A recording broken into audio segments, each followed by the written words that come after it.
The world never plays fair. No matter how honest you are, someone will betray you. No matter how skilled you become, someone less qualified will take your spot.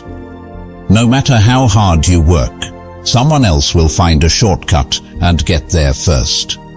That's reality. But here's what separates the people who break from the people who rise. The ones who understand this early, they survive. And the ones who survive long enough to learn how the game actually works, they don't just survive, they lead, they influence, they move through the world differently. Most people assume fairness is the default. They assume hard work automatically gets noticed. They assume loyalty is always returned. They assume that if they just keep their head down and do the right thing, the world will eventually settle the score in their favor. That assumption is exactly what keeps them stuck. Because the world doesn't reward effort. It rewards leverage. It rewards understanding. It rewards the people who know how to protect themselves, position themselves, and move strategically, while everyone else is busy being outraged, exhausted, and confused. This is not about becoming cruel. This is not about hurting people who don't deserve it. This is about understanding the game deeply enough that you can never be played by it again. Today, you're going to learn 8 traits that separate the people who get used from the people who can't be moved without their own permission. Before we go any further, drop this affirmation in the comments. I choose strategic awareness over emotional reaction. Say it. Type it. Mean it. Because the first step to becoming genuinely hard to manipulate is deciding you're done being predictable. Let's begin. Number 1. Calculated ambiguity. You are never completely transparent about your intentions. You show only what the moment actually requires. Machiavelli once observed that people judge almost entirely by appearance, because appearance is usually all they ever bother to examine. Think about the most intriguing people you know. They never explain everything. They leave gaps. They answer a direct question with a slight redirection. That's not an accident. When someone knows exactly what you want, exactly how you think, and exactly what you're planning, they can position themselves around you. They can anticipate your next move before you make it. An incomplete picture does the opposite. It creates a small mental loop the other person's brain tries to close on its own. And the version they imagine is almost always more compelling than the plain truth would have been. Picture a job interview. The interviewer asks where you see yourself in 5 years. Most candidates answer in full. Exact title, exact timeline, exact ambition. They think they're showing drive, but they've just handed over their entire roadmap for someone else to react to. Someone practicing calculated ambiguity says, I'm focused on doing work that actually matters right now, and I trust that consistency will take care of the rest. Same ambition, same drive underneath it, but nothing has been handed over that can be used against them later. Now, here's the line you need to hold. This becomes manipulation the moment you're using ambiguity to mislead someone into a decision they wouldn't otherwise make.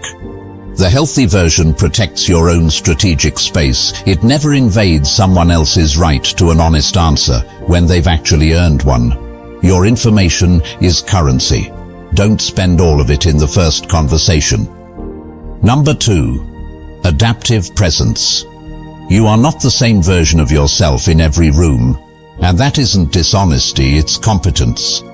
Machiavelli wrote that a leader has to bend his approach to fit circumstances without ever bending his actual principles. You already do this instinctively. You don't speak to your grandmother the way you speak to a colleague. You don't walk into a negotiation with the same energy you bring to a celebration. People process information through different filters, some analytical, some emotional. Some big picture, some detail first. When you match someone's actual filter instead of your default one, you create instant rapport, because they feel understood rather than managed. And once someone feels understood, they extend trust faster. You're presenting the same idea to two colleagues. One wants data and evidence before she'll commit to anything. The other wants vision and momentum before details matter to him at all. Pitch her with enthusiasm and no numbers, she dismisses you as unprepared. Pitch him with a spreadsheet before the vision, he checks out halfway through. Adapt to each. Facts for her, vision first for him, and you become the person who just gets it. Same idea, different delivery. Completely different outcome. This crosses the line the moment the adaptation reaches past your presentation and starts rewriting your actual values just to stay agreeable. That's not flexibility anymore, that's dissolving. Like water, you take the shape of the container without ever stopping being water. Number 3. The principle of detachment. You are not a hostage to any relationship, emotion, or outcome. Machiavelli noted that fear and dependence are frequently the same emotion, wearing two different names. Whatever you're not afraid to lose can never be used to control you. Attachment creates desperation, and desperation creates predictable behavior, which is exactly the kind of behavior that gets exploited. Detachment removes that desperation without removing the caring underneath it. You can still want something deeply. You simply stop needing it in a way that controls your judgment. Two people are negotiating the same deal. One of them needs it to close. They've already mentally spent the outcome, already told people it's happening. The other would like it to close, but has somewhere else to go if the terms aren't right. The second person negotiates from an entirely different position, not because they're smarter, but because they're not desperate. Desperation has a smell, and the other side of any table can usually detect it within minutes. Detachment becomes coldness the moment it's used as a permanent excuse to never let anyone close, calling isolation strength, because vulnerability feels too expensive. That's not power, that's fear wearing a more impressive costume. The goal was never to need nothing. It was to need things without being owned by that need. Number 4. Silent leverage. You don't apply pressure directly. You position and then you wait. Most people think power has to be loud. It doesn't. Real power rarely announces itself. People are deeply uncomfortable with uncertainty. When you don't rush to fill a silence, don't demand attention, don't push your agenda, you create a kind of vacuum, and other people's minds rush in to fill it with their own assumptions, their own second guessing, their own attempts to read you. That mental energy they're spending trying to figure you out is influence you never had to ask for. In a meeting, someone proposes a plan you know is flawed. The amateur interrupts and argues, looking desperate and aggressive in the process. The person practicing silent leverage says nothing. They let the plan sit in the open. They let the room start noticing the cracks on its own.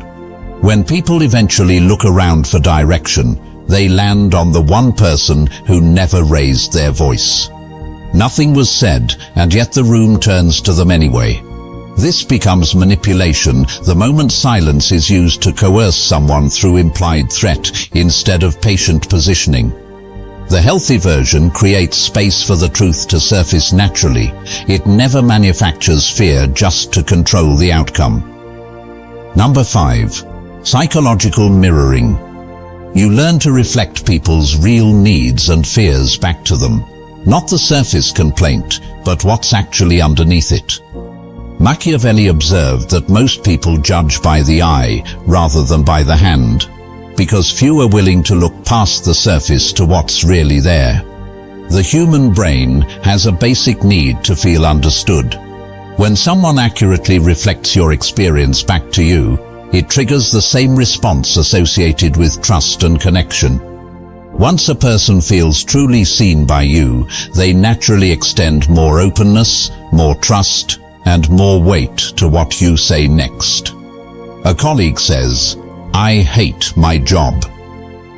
Most people respond with advice. "Have you thought about leaving?" But if you listen for what's underneath, you might hear that they feel invisible to their manager, or quietly afraid they've plateaued. A mirrored response might be, "It sounds like the work isn't recognizing what you're actually capable of." That single sentence does something advice never could. It makes them feel seen, not managed. This becomes manipulation the instant you're mirroring someone purely to locate their pressure points for later use. The ethical version comes from genuinely wanting to understand a person. The influence you gain is a byproduct of real connection, never the goal of it. People can always feel the difference between being understood and being studied. Number 6. Operating in moral gray areas. You are not simply good or simply bad. You are defined by what you're willing to take responsibility for. The real world rarely offers a clean choice between right and wrong. Usually it offers a choice between two imperfect options, and someone has to pick the one that does the least damage. Rigid rule following works fine in simple situations. In complicated human systems, it often creates worse outcomes than a difficult, deliberate decision would have. The real question isn't, does this action look good? It's, does this lead to good outcomes for the people actually involved? You lead a team, and one person has been quietly damaging client trust through repeated small dishonesties. The comfortable choice is another chance, more patience, more hope. The harder, outcome-focused choice might be removing them, because the team's integrity and the client's trust outweigh one person's comfort in that specific moment. That's not cruelty. That's responsibility, carried out even when it's heavy. This becomes toxic the moment it's complicated, turns into an excuse for a decision that simply benefits you at someone else's expense. Gray area thinking exists for genuine dilemmas where every option costs something real. It is never a costume for selfishness. Number 7. Controlled exposure. You don't reveal everything about yourself, because information given away can never be taken back. Once someone knows something, they can't unknow it. So you decide deliberately what gets shared, with whom, and exactly when. Humans are wired to fill in gaps. When something about you stays slightly incomplete, the brain automatically tries to complete the picture. And that curiosity keeps people more engaged with you, not less. The person who reveals everything immediately becomes predictable, and predictable is forgettable. Someone starts a new job and tries to prove themselves instantly, showing every skill, volunteering for everything, revealing their entire arsenal in week 1. They think they're demonstrating value. They've actually used it all up. Someone practicing controlled exposure reveals their range gradually instead, solving one problem well, then another, letting people discover their depth over time, instead of front-loading it and having nowhere left to grow in anyone's eyes. This becomes deception the moment you're deliberately creating a false impression, especially by hiding something someone genuinely needs to know to make an informed decision about you. The healthy version is pacing, not dishonesty. I'm not telling you everything yet, and I'm telling you something untrue are not the same sentence. Number 8. Outcome obsession. You are not here to win arguments. You are here to produce results. This is the trait that separates amateurs from professionals, dreamers from people who actually finish things. Focusing on outcomes instead of appearances bypasses the ego traps that derail most people. You stop needing to be right in the moment and start caring about what actually works, which makes you more willing to change course, admit mistakes, and try the unconventional approach that actually gets results. You're in a disagreement with a colleague about how to approach a project. The amateur focuses on winning the argument, proving their logic, catching contradictions, demonstrating superiority. The outcome-obsessed person asks instead, what do I actually want from this conversation? Maybe it's buy-in. Maybe it's a better approach entirely. Once that's clear, the method follows the goal. Sometimes that still means winning the argument, but often it means something the amateur never considers, building consensus instead of proving a point. This becomes destructive the moment your definition of results stops including how you treated the people around you while getting there. The healthiest version builds integrity directly into the definition of success, so you're never sacrificing ethics for effectiveness, you're simply being effective about achieving outcomes you can actually stand behind. You've just learned 8 traits that separate people who get moved by life from people who move through it deliberately. Calculated ambiguity. Adaptive presence. The principle of detachment. Silent leverage. Psychological mirroring. Moral gray areas. Controlled exposure. Outcome obsession. Each one is a tool. Each one is a choice. And each one can build something real or quietly destroy something genuine, depending entirely on what's driving it underneath. Now picture 2 people who just absorbed everything you just heard. Same 8 traits, same words, same 15 minutes of attention. The first person uses calculated ambiguity to stop oversharing with people who never earned full access. They use detachment to stop fearing the loss of things they were never actually going to keep. They mirror people because they genuinely want to understand them, and that understanding deepens the relationships that matter most. They step into gray areas only when a real dilemma forces them to, and they stay outcome-focused without ever losing track of who they had to become to get there. A year from now, they're harder to manipulate, calmer under pressure, and somehow more trusted by the people closest to them, not less. The second person takes the exact same 8 traits and turns every one of them into a weapon. Ambiguity becomes constant deception. Adaptive presence becomes having no real self left underneath the performance. Detachment becomes a permanent excuse to never let anyone close. Mirroring becomes hunting for what to exploit instead of what to understand. A year from now, they're harder to read, certainly, but they're also surrounded by people who no longer trust them. Because trust spent carelessly doesn't come back just because you've gotten better at hiding the spending.